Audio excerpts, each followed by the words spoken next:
Hi friends, I hope you have a wonderful day, and this time I'm gonna be reacting to the legend of Sebastian Vettel. Yeah, I saw this suggestion a few times, so yeah, let's just start.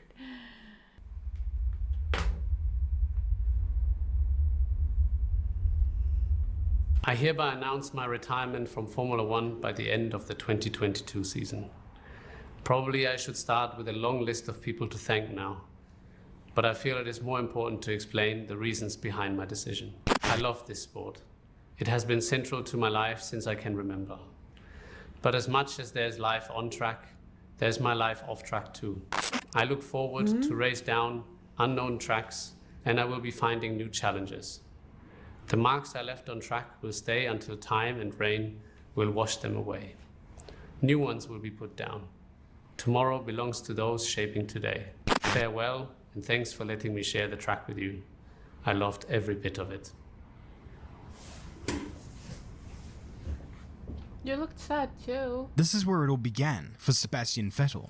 The 1980s dying out, living in West Germany, from humble beginnings. But he was obviously a kid with big dreams. I don't know if the world of Formula One was rushing through his head when he first drove a go-kart at the age of 3, but it obviously piqued his interest enough to race competitively at the age of 8 come 1995, the year Germany's his hero, Michael Schumacher, became a 2-time Formula One world champion. Schumi was the first German Formula One champion, and many a young'un in Deutschland were wondering if they could be the next. Sure, there had been other prodigies that came along in that time. Nick Heidfeld, Heinz-Harald Frentzen, even Michael's box-headed brother Ralph. But even when Dr. Helmut Marko signed Vettel to his development team for 1998, I'm not sure that this was a sign that he was meant to become the next German icon. Until 2002, however, he continued to race on the karting scene, winning trophy after trophy to such an extent that one had to take notice that maybe, while this dude couldn't sing or jump, he could steer a go-kart. Could he steer a racing car though? Back in 2003, there were only really 2 good options for any young German trying to break into the motor racing scene. The first, and perhaps the more sensible one,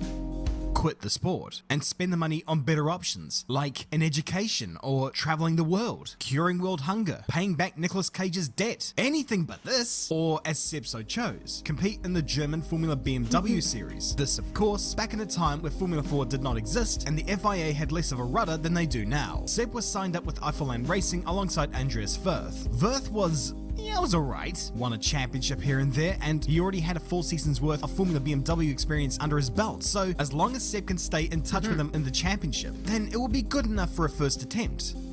Well, he didn't stay within touch of him.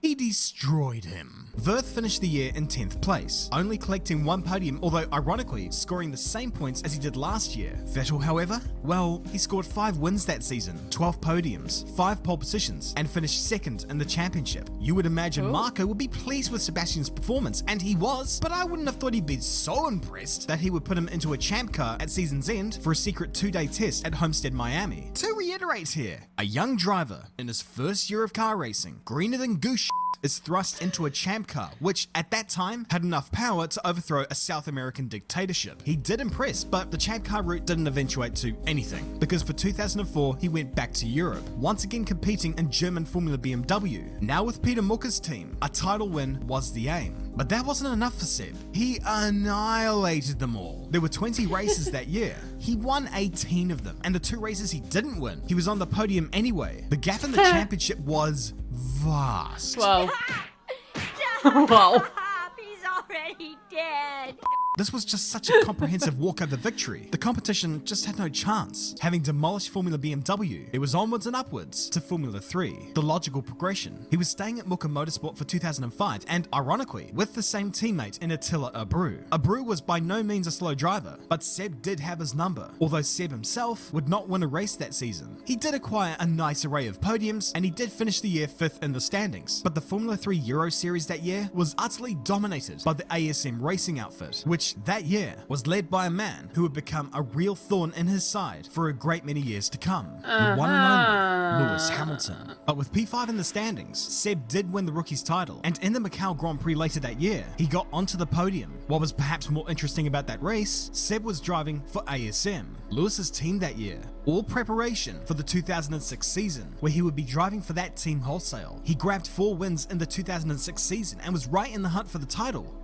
But he wouldn't win it. A string of bad results in the latter half of the year meant that he would end up losing the title to the man who was supposedly the most biased pundit in the world and the most jealous man on the planet, the pride of Scotland, Paul de Resta. By the way, if you can't detect the sarcasm there, I don't know who he is.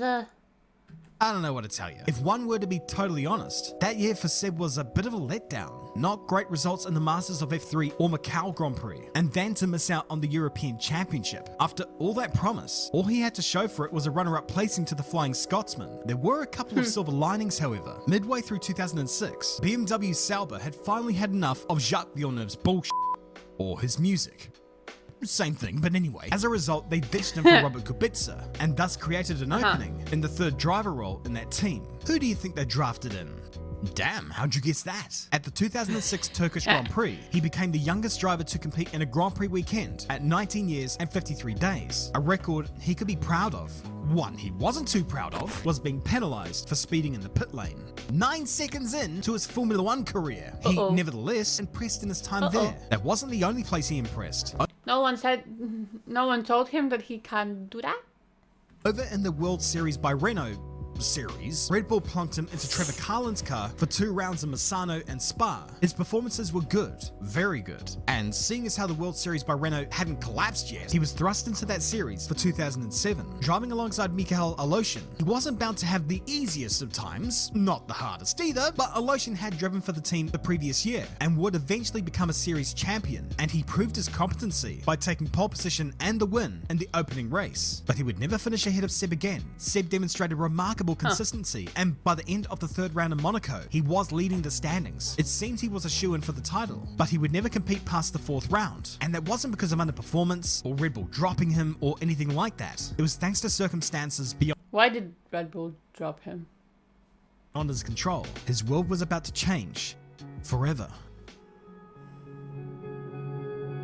Robert Kubica's crash took the pole out of commission for a while, and BMW Sauber needed a replacement. Naturally, with Seb being effectively their 3rd driver, they brought him in for the United States Grand Prix. Giving this young whippersnapper his Formula 1 debut, he wasn't exactly expected to beat his teammate Nick Heidfeld. I mean, after all, they don't call him Quick Nick for nothing. And sure enough, Seb couldn't out-qualify him, but he did qualify in 7th place, which was a commendable effort, and he would finish in P8 to score a point. The youngest driver ever to get one in Formula 1 up to that point. But by the next round, Kubica was back to full health, and Seb's services were no longer required. He went back to the World Series and continued to press on with his title hunt. But then he was interrupted again when the European Grand Prix had destroyed any amount of patience anyone ever had for Scott Speed. Whatever story you want to believe, the reality was that when Speed left the paddock, he would not return. That was his Formula 1 career over. Toro Rosso needed a new driver, and Marco knew exactly who he wanted to feed to Franz Tost. BMW Sauber allowed Seb to leave the family and head to Faenza. At the 2007 Hungarian Grand Prix, Seb's full-time assault in Formula 1 would begin.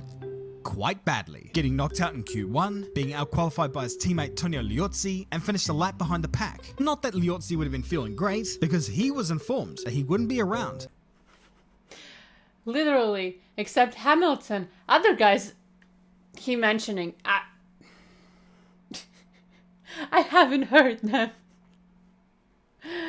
I feel so ashamed right now. Oof. Come 2008, that he would be replaced by Sebastian Vettel for that year, and that Vettel would be keeping his seat. Seb therefore had job security in his arsenal, and you would be amazed at how well that works. Nurturing a driver, instead of the typical Marco mindset of drive faster or die. Liozzi was a damn fast driver, but Seb was starting to rein him in on track, and in the Japanese Grand Prix, he would put his Toro Rosso inside the top 10. A remarkable performance. And in the race, he had climbed up to 3rd. In any circumstance, in a Toro Rosso was freaking amazing. Not that you could really see him through the deluge of spray, Seb couldn't even see himself, or the Red Bull of Mark Webber directly in front of him. He ploughed into the back of him, the collision having torn most of the I remember this one from other videos. suspension off, which, believe it or not, is somewhat detrimental toward the handling of a car. They both retired from the race and out of a podium position, and the butt-chinned Hugh Jackman clone had a few things to say about it. Those kids, isn't it? Kids with not enough experience doing a good job and they it all up. I don't think he was very happy. Then again, this was back in a time where Red Bull were not all that great, so to be knocked out of a podium position when they didn't see very many of those back then would have been a kick in the teeth. Luckily for Seb, Toss didn't take that into a literal sense, but he would redeem himself in Shanghai, where he drove to a splendid 4th place after starting from 17th on the grid. It set himself up for 2008, with people around him prophesizing the arrival of a truly special talent. But when it all kicked off in Melbourne for the first round of 08, he was bulldozed at the first corner and out of the race. In Malaysia, his hydraulics went on strike. In Bahrain, he was bulldozed again on the first lap, and in Spain, he was once again taken out on the first lap by the maniacal Force Indias. He would not score points until Monaco, finishing in P5 after starting from the back row of the grid. Actually, say that again. Scoring points. 5th place specifically, after starting from the back in Monaco. That's special. It was Monaco. also around this time when Toro Rosso debuted. Monaco. I think it's the hardest track that you could even chase someone. Not even just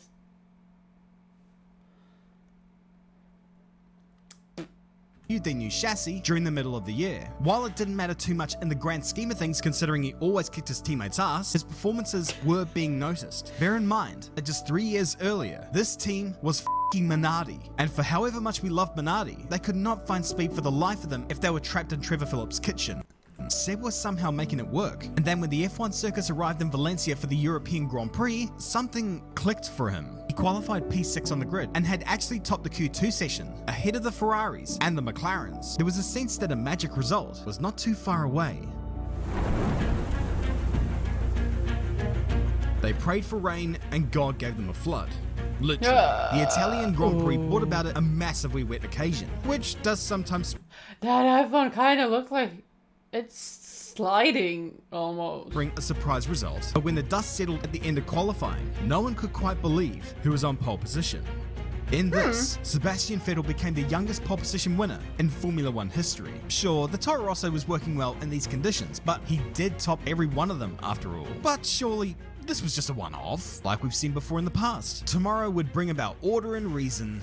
I mean, it has to. Come race day, it was still raining, and the race started behind the safety car. Seb bolted into the lead, while everyone around him played a game of chicken heading into turn 1. Championship contenders were scything through the pack, but they would only get so far. The track not drying quite enough for slick tyres. Seb was in complete control, only losing the lead when he came in to complete a pit stop. At the end of lap 53, however, he was still leading the race, and the checkered flag had fallen to greet the now youngest ever winner of a Grand Prix. And it all began here, in a Toro Rosso, in a rainy parkland outside of Milan. Everyone knew just how special it was, with people even comparing him to Michael Schumacher. And really, when you know the similarities surrounding their careers, you can understand why people were calling him Baby Schumi. They were loving this kid. He was the talk of the paddock. But at the final round at Interlagos, he was about to become a real headache for some people.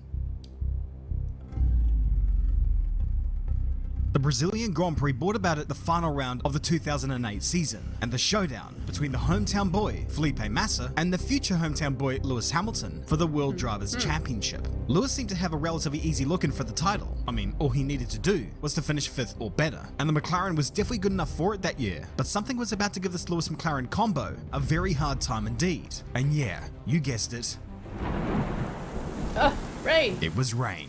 Massa went pretty much unchallenged throughout that race, which was all he could really do. Lewis, though, did need to finish in P5, which, even when the rain was to come, is easy enough for the McLaren. I mean, it was one of the best cars that year, and Lewis himself is one of the best when it comes to driving on water. And then again, the sight of Sebastian Vettel's Toro Rosso ranging up behind him, whilst Lewis was sitting in 5th place, was not in the script that they had for that weekend. Who is this guy, and who does he think he is, challenging the McLaren in his rebranded Minardi? Get out of here, don't you interfere with us. With a few laps to go though, the rain was really starting to come up on the circuit. Going through Junsao, Hamilton ran wide, and Vettel went on through to take 5th position. And he would stay ahead of Lewis's McLaren, finishing in 4th place in his Toro Rosso. Wouldn't be the last time either that he would interfere with Lewis Hamilton's championship plans. After drowning at the start of the year with 89 million retirements, Seb went on a barnstorming run in the latter half of the year, posting results that no one would dare imagine before. Not just points, I mean good points, straight up Grand Prix wins. And of course, that win helped him finish ahead of both Red Bulls in the championship and helped propel Toro Rosso ahead of the quote-unquote main team in the Constructors' Championship. But when David Coulthard announced his retirement earlier that year, it left a vacancy at Red Bull for 2009, and Seb wasn't going to turn that down. Funnily enough, he'd actually got the call-up in July that year. The manic uplift in form, however, must have left Christian Horner and Helmut Marko I love this victory dance. clutching at their tinkles. I realised that was a disgusting image, but anyway. And when Red Bull rolled out the RB5 for the 2009 season, it seemed that they had all they needed to challenge for the title. Almost.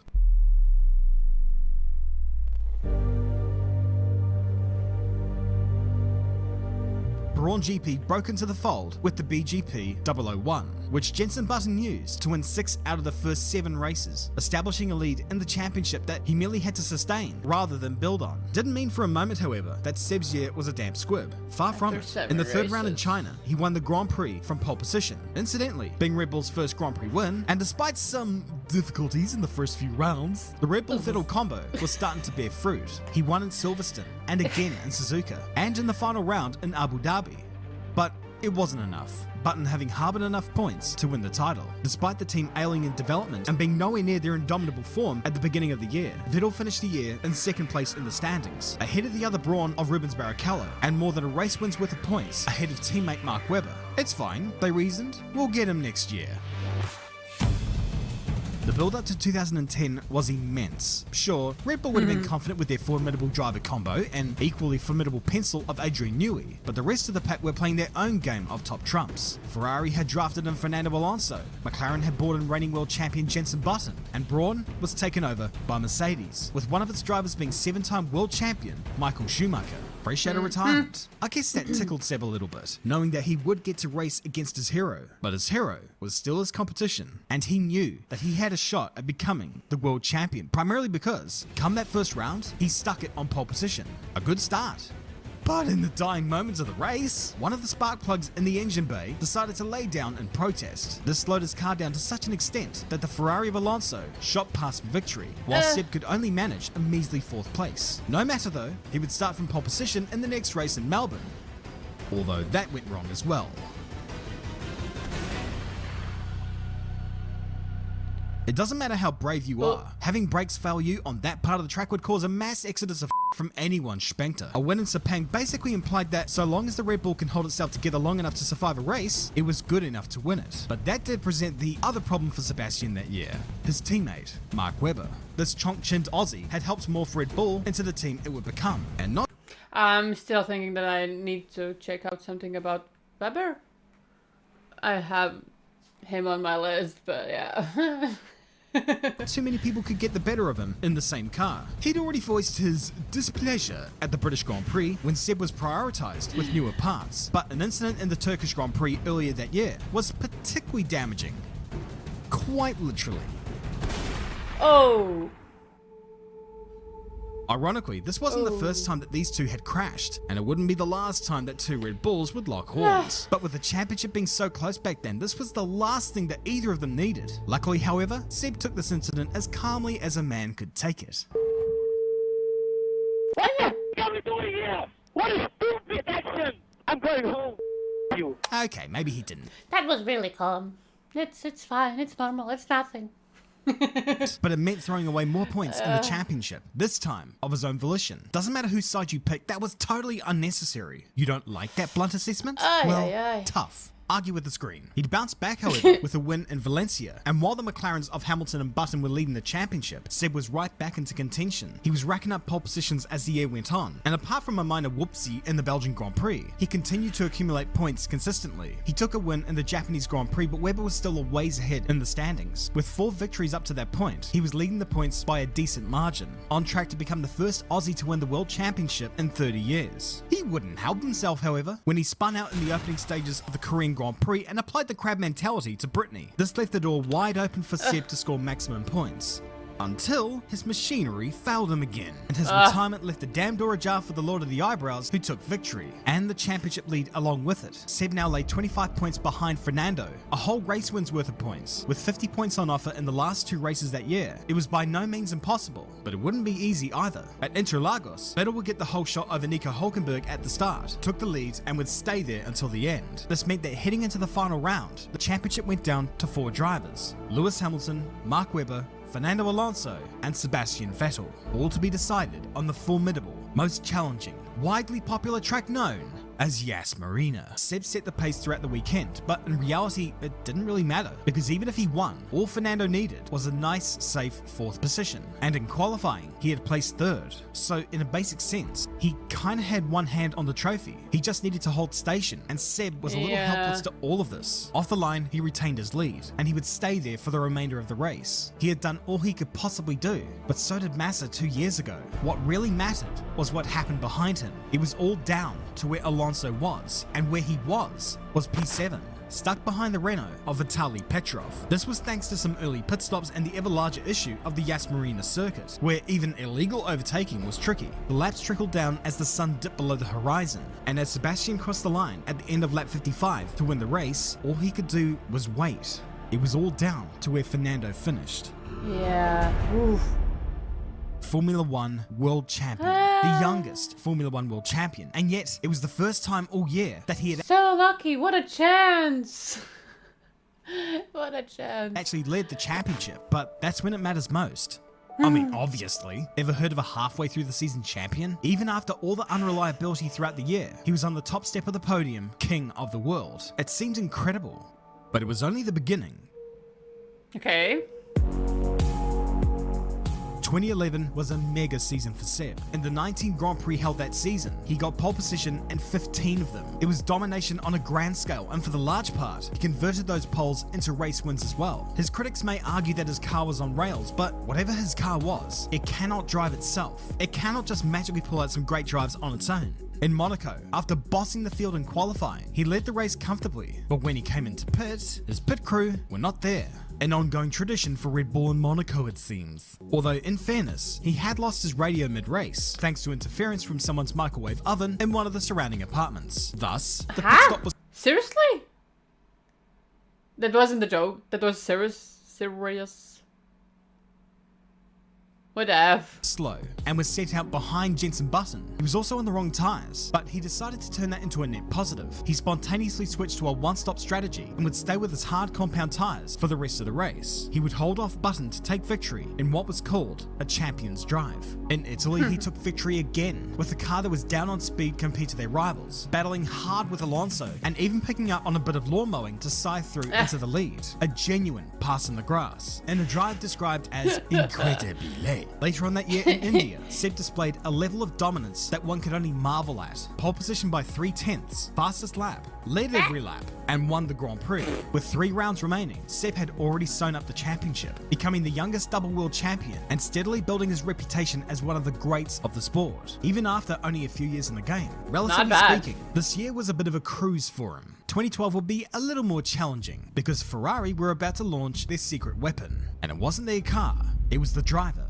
Granted, Alonso had been with the team for a couple of years now, but in 2012, he would attempt to achieve the impossible, to win the World Championship with Ferrari when it was run by the Italians. McLaren turned up with a rocket ship that year too. However, they were plagued with reliability issues and thus weren't going to be much of a factor. A smoke-stricken Lotus Renault conspired to help Seb secure second place in the opening round in Melbourne, but the next round in Malaysia hardly bore much fruit. He finished outside the points there, and in his displeasure, he took his anger out on Narain Karthikeyan. Calling him an idiot and a cucumber for holding him up a tad was a little bit uncalled for.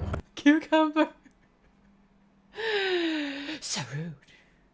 Okay, maybe entirely uncalled for. In China, he missed Q3 and finished behind his teammate in the race. The Red Bulls just unable to compete with Mercedes that weekend. Aside from that one podium in Melbourne, the first 3 races saw no pole positions, no fastest laps, and no race wins. It was a little bit strange. But then we were brought right back to reality when he Grand Slalom the next round in Bahrain. He took the lead of the championship, helped Red Bull back into the lead of theirs as well, and now it was a case of brilliant. So when exactly are you winning your title this year? Well, the thing is, for the next 10 rounds, he wouldn't win another race. Heading into Singapore, Seb lay in P4 in the standings, behind Kimi Raikkonen and Lewis Hamilton by 1 and 2 points respectively. But the man atop the standings was one Fernando Alonso, somehow hauling his red push bike into contention, nearly 40 points ahead with 7 rounds remaining. It was by no means wrapped up, but Seb would need to go on a tear. And he did so. Singapore, Japan, Korea, India. He won them all. He also got 2 podiums in Abu Dhabi and Austin, and now it was advantage Vettel heading into the final round in Brazil. The Interlagos circuit always providing a treat for the final rounds. In fact, while we're at it, Abu Dhabi, nothing personal, but Interlagos should always play host to the final round of the year. It's that level of racetrack. With 13 points separating Seb from Alonso, he'd ideally just want a clean race and to bang some decent points, so that no matter what Alonso did, he could not beat Seb for the title. Rumours abound Ferrari might order Felipe Massa to run Seb off the road to help Alonso win the title. These rumours were squashed though, and rightly so. When the race started on Sunday afternoon, of course, neither Ferrari would attempt to take him out. They wouldn't need to, because the Williams of Bruno Senna decided to get friendly with his right rear tyre. Oh, the nephew? Nephew. He was a nephew, right? Huh. This was a disaster. I mean, obviously, Oh, yeah. spun to the back of the field with what one can argue was his own mess. He had a lot of catching up to do, and none of this was helped by the fact that Alonso had now scythed through into 3rd place. As things stood now, Fernando Alonso would be the world champion. Of course, the whole year where Seb had applied his trade and proven his worth, it would have been dim to assume that he would not have had a chance at points. He climbed through the field and into the points within a matter of laps. Damage from the lap 1 gymnastics were not helping, and incoming rain threatened to curtail his efforts. But Alonso wasn't faring much better either. After initially stopping, the rain decided to come back again. Vettel went to pit for intermediates, but when he arrived, his team weren't there. They didn't know he was coming, the radio having failed again, thus delaying him again, and Alonso was now up to 2nd place. The conditions by now were a little bit tricky, and the race was tumultuous, as was evidenced when Paul di Resta littered the track with bits of what used to be his Force India. The safety car came out, and the race would finish in that order. Alonso finished 2nd with 18 points in hand, which meant that Seb would have had to have finished 7th or better. He crossed the line in P6. 3-time world drivers champion, and only the 3rd driver in history to win the world title 3 times in a row. The other 2 being Juan Manuel Fangio and Michael Schumacher. He was already cementing. Haven't heard the first one, and it looked like It's not a surprise that I didn't know. But that's amazing. His place amongst the greats. But if anyone thought that these last 3 title campaigns were impressive, oh boy, next year was something else. Seb would win 13 out of 19 races that year, most notably winning the last 9 races in a row, and oh boy, I remember them days. Staying up till 3 AM here in New Zealand on a school night to watch Seb walk away into the distance in what seemed like a guaranteed win every freaking time. The campaign was so comprehensive that after crossing the line to win the Indian Grand Prix, he became a 4-time world champion. These iconic shots symbolize the dominance of this era. Car or not, this was supreme driving. It wasn't so much his outright pace, which was there, but it was the way that he controlled the races. I mean, just watch the likes of Singapore and India. After watching Seb streak into turn 1, the whole field in unison proclaimed, "Oh shit, here we go again."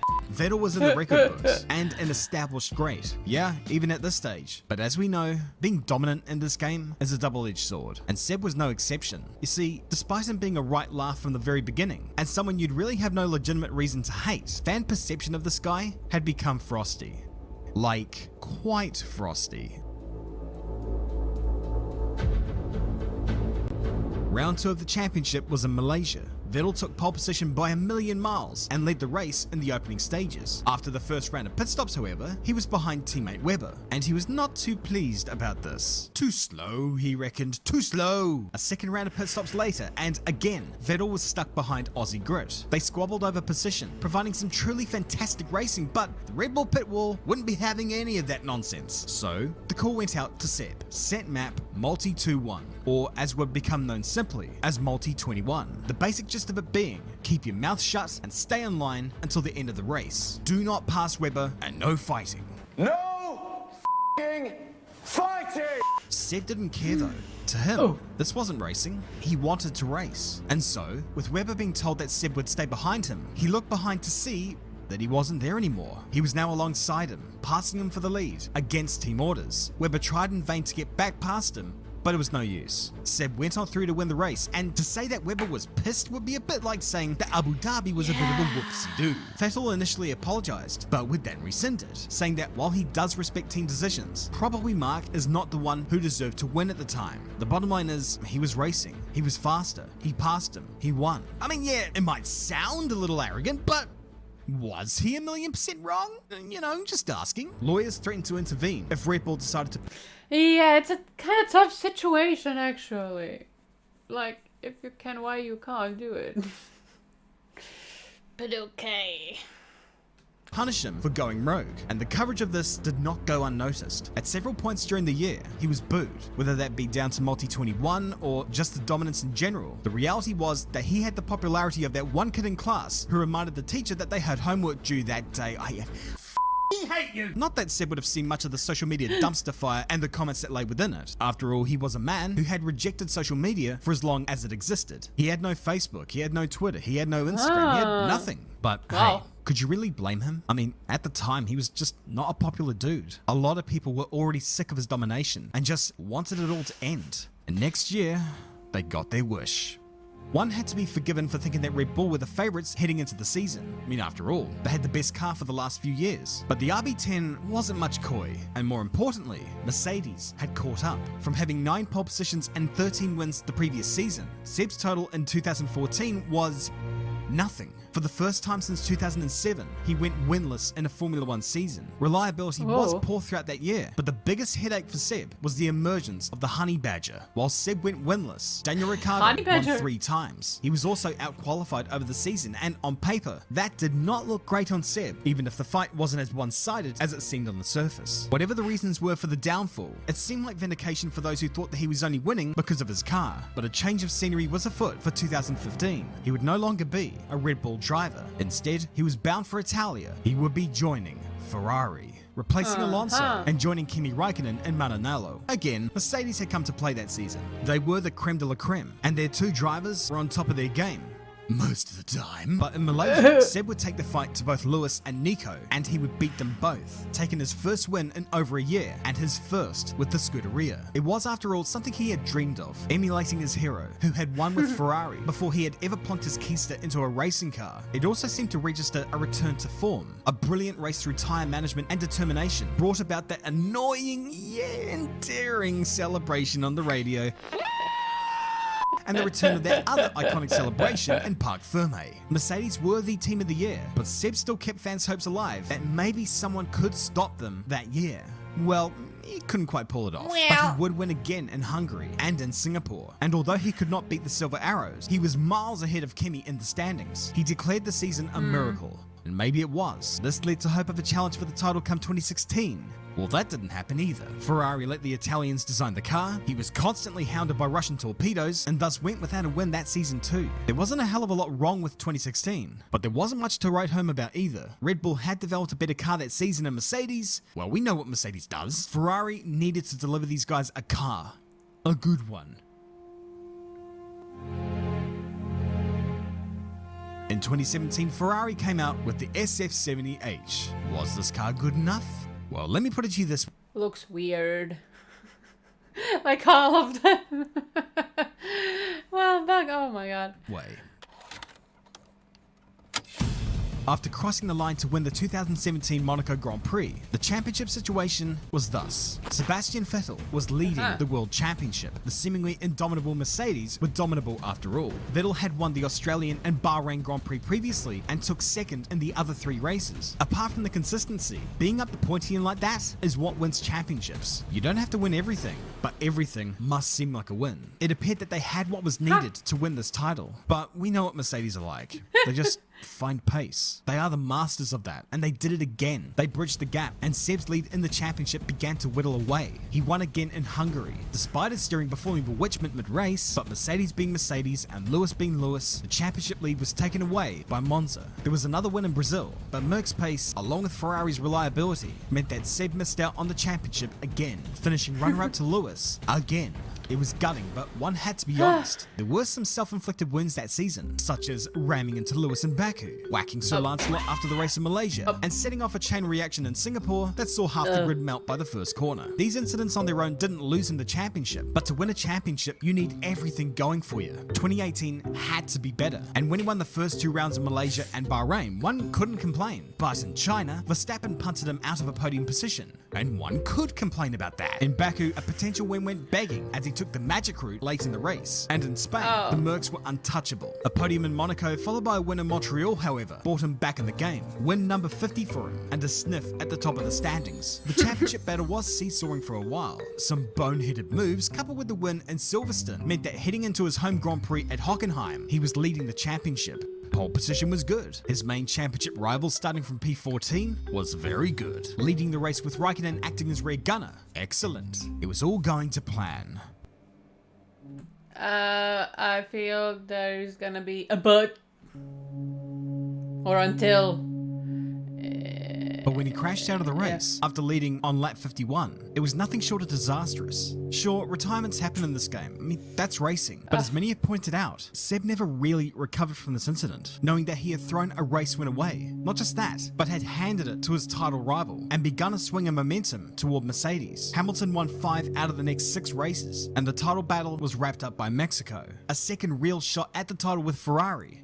Gone, shattered, in pieces, on the floor. Some pointed toward Ferrari's upgrade packages working a treat up until they put them on the car, but more besides pointed towards Seb's mistakes. And if one had to be honest, they were there. There was some initial promise heading into 2019. Strong preseason testing gave fans hope that perhaps it was third time lucky.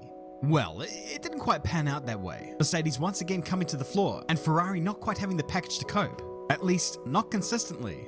Or legally. Not that Seb didn't have his moments. He picked up another win on the streets of Singapore, even if it did come at the expense of his new teammate, Charles Leclerc, who had proven to be a real headache for him that year. The young Monegasque proving his pace and actually finishing ahead of him in the standings. But apart from that, there were some other things that season that he really did not need. The engine fiasco at Ferrari was one of them for sure, but the events of the Canadian Grand Prix 2 were a real kick in the teeth. The stewards effectively taking away his victory as a consequence of his mid-race lawn mowing. There was also the disaster class at Monza, while his teammate romped home to a famous win, and there was also the momentous that trophy looked cool.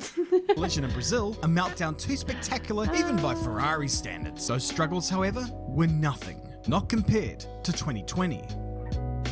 The year was the 40th anniversary of the 1980 season, and thus turned up with a car equally as as the one they had that year. Neither Seb nor Charles could wring much of a result out of it, with Seb's highlight of the year being a podium placing at the Turkish Grand Prix. The rest of the year, however, well, that was a goddamn nightmare. And it wasn't really made much better by the announcement at the start of the season that he would be out of Ferrari come season's end. It was a hammer blow and a sad way to end his stint at Ferrari, something that initially brought about so much promise, ending on a whimper. Where exactly he would end up was anyone's guess. Perhaps even into retirement. Well, in September, rumors abound that Lawrence Stroll was looking to bolster his squad come 2021, when he would rebrand Racing Point to Aston Martin and attempt to take his the team to the top of the world. And realizing the coup at play here, Stroll signed Seb to the team for 2021. The team were not creme de la creme at the time, but they were a team known for extracting the most out of the resources that they had, a la 1300 quid and whatever they can kick out of the Coke machine. Things weren't overly brilliant at the start, if one had to be honest. Again, we had to ask, were these the mistakes of someone who perhaps didn't have it in him anymore? I mean, if I'm being honest, I thought that at the time, that maybe this wasn't Seb anymore. At least, not the one we know. Well, come round 5, he shut us all up. In Monaco, the pace of the Aston Martins just completely sprung from nowhere. Didn't he kiss the wall or just looked like it? And Seb used these narrow streets to his advantage, holding off 7-time reigning world champion Sir Lewis Hamilton to take P5 that weekend. And at the next round in Baku, he navigated through the late race carnage to take second place. Aston Martin's first podium in Formula 1 ever, at least under that moniker. This really did seem like the great story many thought destined to be. Vettel en route to redemption, and Aston breaking through as a real powerhouse in the Formula 1 World Championship.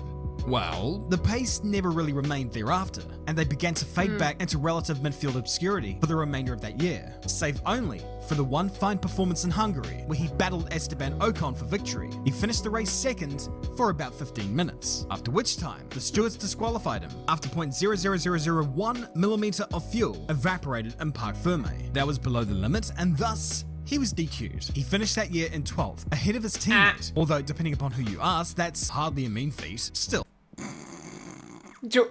So true. with the prospectively massive investment from Big Daddy, the future did seem bright. 2022 could have been that year, but then they rocked up with the car they would actually race that He looked kind of tired. season. The AMR 22, look, to put it bluntly, it was and Seb missing out on the first 2 rounds that year did not help toward his understanding of the car. By the time he got back into the car in Melbourne, however, he found out what it wanted to do. Yes, it wanted to put him into the wall. Aston's hopeless attempt at innovation did not prevent Seb from putting in some awesome performances that year. Aside from the rusty start, this was the Seb that we knew and loved, that can make a car work, and work well. But then, on July 28th, he did the one thing that he had long shied away from. He created an Instagram account. Seemed innocent enough at the time, but for someone who vehemently rejected the ideology of social media, this had That is a really long time to just then create. Oh my god. Wow. to have been for something. Soon after that account was created, he posted. Oh. Oh. I hereby announce my retirement from Formula One by the end of the 2022 season. It's something we all saw coming perhaps, but for those of us who have been fans for any length of time, or who had watched this guy rise through the ranks to establish himself as a great of the sport, it was still a sucker punch. Come season's end, Sebastian Vettel would no longer be on that Formula One grid. It seemed almost incomprehensible. Of course, there was still a race to be run, in both respects. We'll get into each, but the first and perhaps more obvious one, he still had half a season left to complete, and he made damn sure that despite being in an Aston, he was gonna remind people of who he was. For the vast majority of the remaining rounds, Seb hustled his car into the points. Some spectacular drives led to multiple Driver of the Day awards. Some, admittedly, out of nostalgia and sympathy, but in races like Suzuka and Austin, he had proven that he was and always will be a racer. A damn fine one at that. His final Grand Prix start came in Abu Dhabi, the site of his first world title back in 2010.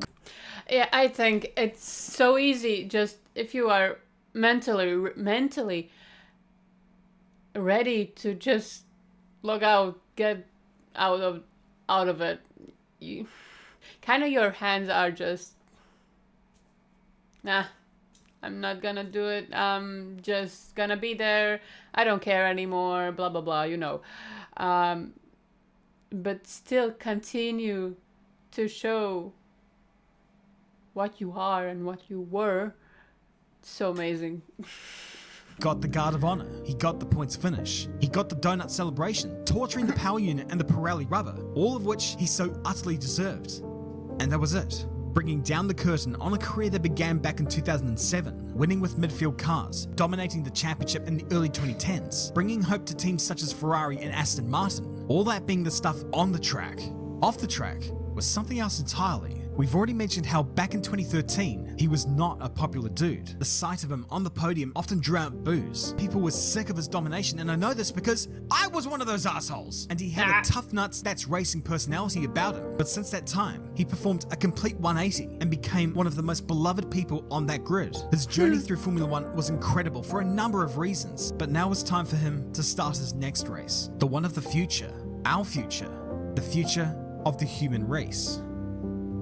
There's just one thing. In that announcement, he made mention that the marks he left on track will remain until time and rain will wash them away. I'm not sure this is in the right context, but if he was referring to his time in Formula One, the thing is this, when you have a career like he did, that's not something that just goes away. The youngest pole position winner, most consecutive wins in a season, most pole positions in a season, 57 pole positions, 38 fastest laps, 122 podiums, 53 Grand Prix wins, 4 World Drivers' Championships, and to this day remains the youngest World Drivers' Champion.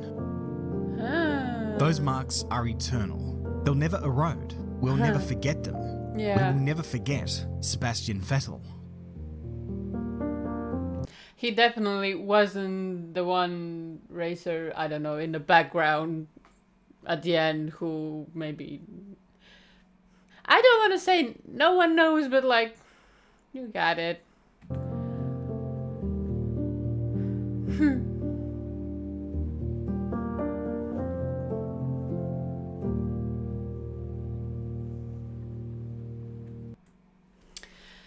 Oh my. Yeah. So he was 4 times in a row world champion. Did I remember right? Oh my. This was so very interesting. So he was just in 3 teams. It's knowing that some of the drivers have almost haven't been in every team. So yeah, thank you for suggesting this video, and yeah, take care. Hopefully I'm gonna see you next time. If you have other suggestions, please leave them in my Discord server, and yeah, bye.